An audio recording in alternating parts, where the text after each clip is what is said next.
और ब्रेक के बाद आगे बढ़ते हैं। सावरकर के नाम पर एक बार फिर से विवाद शुरू हो गया है, लेकिन इस बार मुद्दा ना तो इतिहास से जुड़ा हुआ है और ना ही किसी विचारधारा से, बल्कि सावरकर के नाम पर संग्राम देश के टॉप विश्वविद्यालय के फैसले के बाद शुरू हुआ, जिसके विरोध में अब विपक्षी पार्टियां भी साथ आ गई हैं। रिपोर्ट देखिए। वीर सावरकर को वीर की उपाधि कोई सरकार ने नहीं, कोई प्रशासन ने नहीं दी।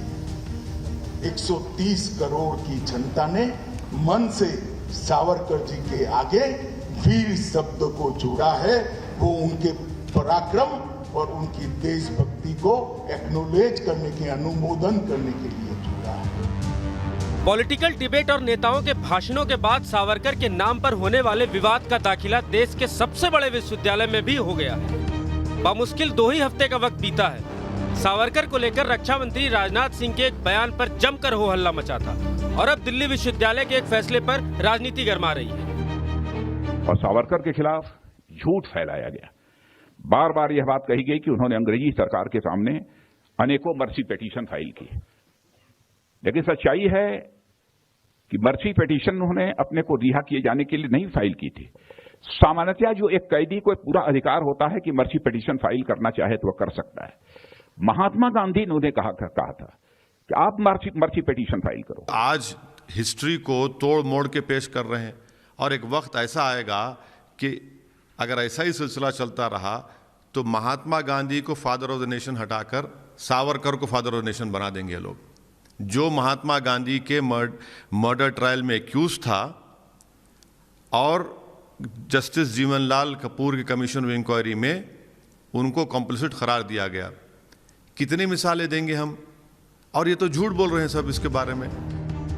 13 अक्टूबर को रक्षा मंत्री राजनाथ सिंह के दिए गए इस बयान पर जमकर बवाल मचा था और अब सावरकर के नाम पर दिल्ली विश्वविद्यालय के एक फैसले का विरोध शुरू हो गया है।